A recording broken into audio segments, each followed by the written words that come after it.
The Dear Evan Hansen shirt is back, people.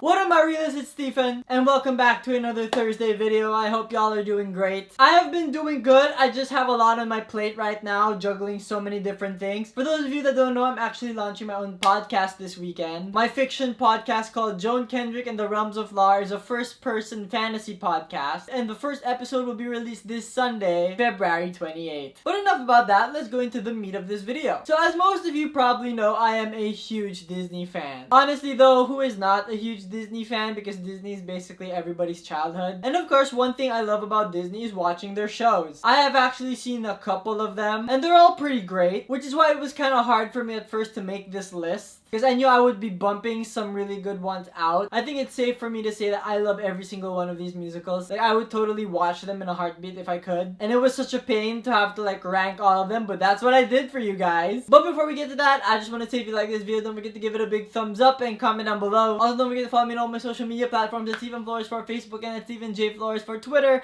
and Instagram. And if you like this video and want to see more videos like this video, don't forget to subscribe and click the bell for me, will ya? So yeah, without further ado, let's move on with the video. We're gonna start off with number 10. Like I said, I love all of these musicals, but then there are some that are just like amazing and others that are just like so-so. And I think the bottom two on this list are so-so. I mean, I still love them and I listen to them from time to time. But yes, objectively speaking, they're not the best musical. So number 10 is Tarzan. I really like the Tarzan musical. It was actually really good when I saw it here in Manila. I was kind of sad that they took out some characters. Like, from what I remember, I don't think Tantor is in it. I think it's just, I forgot Tarzan's friend's name. Is it Kirk?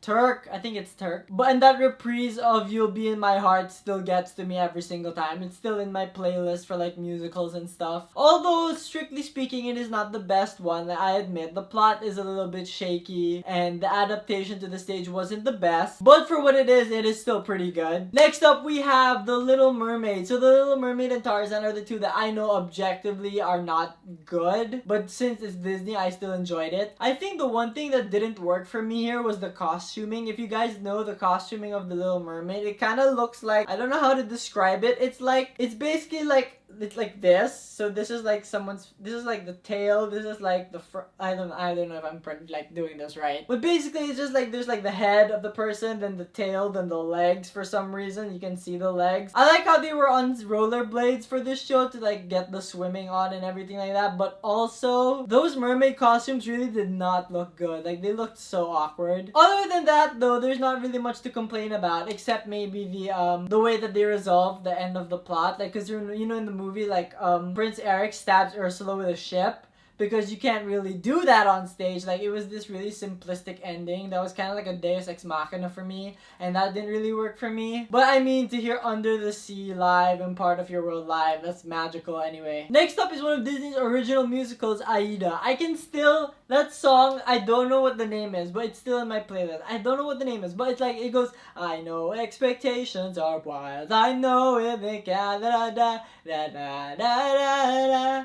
It's a good song. I honestly can't believe they did not make this into a movie, because honestly, it is so good. It's one of those like really severely underrated shows. And Heather Headley was in it, and I love Heather Headley so much. But yeah, I don't know why it didn't get the hype. I mean, like, it's so good. The music is great, the narrative is awesome, and that whole thing where they still met each other even though they lived 1,000 lives. That all makes for pretty great theater. But yes, I hope more people get to watch this show. I really hope it goes back to Broadway and gets the hype that it finally deserves. Next up at number 7 is the musical Frozen. I'm not the biggest Frozen fan, and I've never seen the stage version, but I have listened to the soundtrack, like the original, the OBC. I have to admit that it drags at parts. You know, there are parts where you're just kind of like, can we move the story along now? But for what it is, it's still pretty good. And I mean, you can't go wrong with what's your name? Cassie Levy. And I forgot the name of the girl who played Anna. Cassie Levy, I think, played Elsa. I forgot who played Anna. But they still gave knockout performances. I don't know why neither of them were nominated at the Tonys. Like, they both deserved.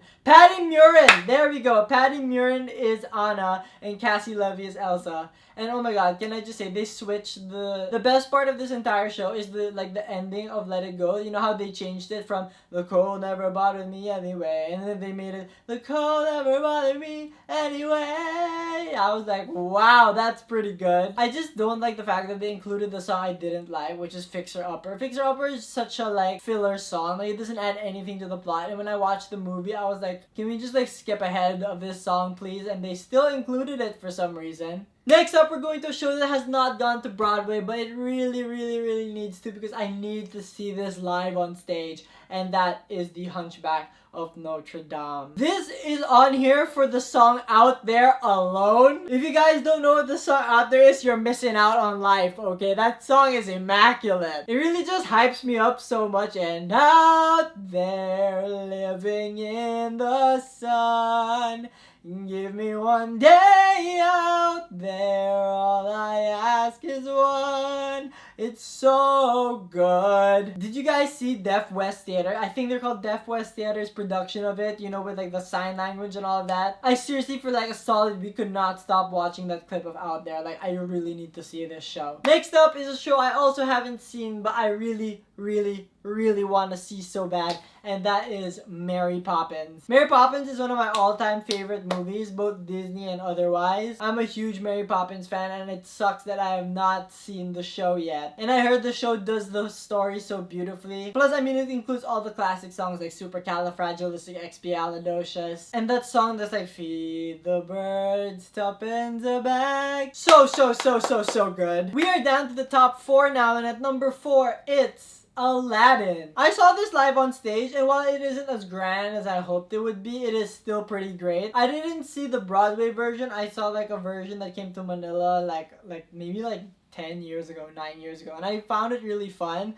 I just hate that they cut out Abu from the show, because he was like a big part of the show for me. I don't know why they cut him out. I mean, like the Lion King was able to keep Zazu around, so I don't know why they would like get rid of Abu. And I'm not sure if there was a magic, oh no, of course there's a magic carpet, because there was a whole new world scene. And it's just such a good show. It's such a good vibe show, you know, when you're feeling down or whatever, just listen to the Aladdin soundtrack and you just get so hyped all of a sudden. And Aladdin, one of my favorite Disney movies of all time, so obviously I would like the show. At number 3, it is Beauty and the Beast, the quintessential Disney theatrical experience, the one that literally started it all. I do not know how it lost Best Musical, because honestly it is so great, and the Beast transformation scene is enough for me to put it at number 3 on this list, because it is just, I cannot figure out how they did it. Like years later, I still do not know how they did that. Pretty freaking amazing. Plus it has all the good songs, and one of the best like original Disney Broadway songs ever, which I think it was called, the one that goes, no spirit in me, no life left within me,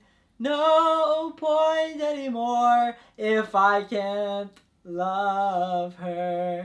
That song is so good. I honestly don't know what I like more, that or Evermore, but I think I'm more partial to If I Can Love Her. I think that's the name, If I Could Love Her, something like that. But yes, great show. You should totally watch it if it comes to your area when this is all over. Next up is my absolute fave. It's not the number 1, objectively speaking, but this is probably my favorite show, and that is Newsies. The choreography of this alone is spectacular. I don't know how they did all of that. Like, the inventiveness of it is just so amazing. Do you guys know that scene in Seize the Day where they're like dancing on top of the newspapers, or how they did King of New York when they were all tap dancing? I was just like, what? This is amazing. I really wish I saw it with Jeremy Jordan as Jack Kelly, or even Corey Cott as Jack Kelly. You know, well, they were the only 2 to play Jack Kelly, but like, yeah. I can't believe this show lost to Once for Best Musical. This is the best musical, okay? This is one of the best musicals I've ever seen. Some of the best musicals I've ever heard. Santa Fe is a bop. Seize the Day is a bop. Carrying the Banner is a bop. King of New York is a bop. This show is literally littered with bops, and it lost Best Okay, I'm not gonna get into it because I could just talk and talk and talk. But yes, that is number 2. And of course, number 1, because it has to be number 1. If you're gonna make a Disney on Broadway list and this isn't your number 1, either you haven't seen it or you have poor taste, okay? And that is The Lion King. From the first scene when all the animals are on the aisles and they're walking to the stage to greet Simba, and you're just like, wow, what the hell? This is so damn good. And then you just look at the amazing puppets, the amazing scenery. The Wildebeest Stampede scene is just amazing. The inclusion of the new songs, like the one that Nala sings when she like leaves the pride line, the keys of Booyah.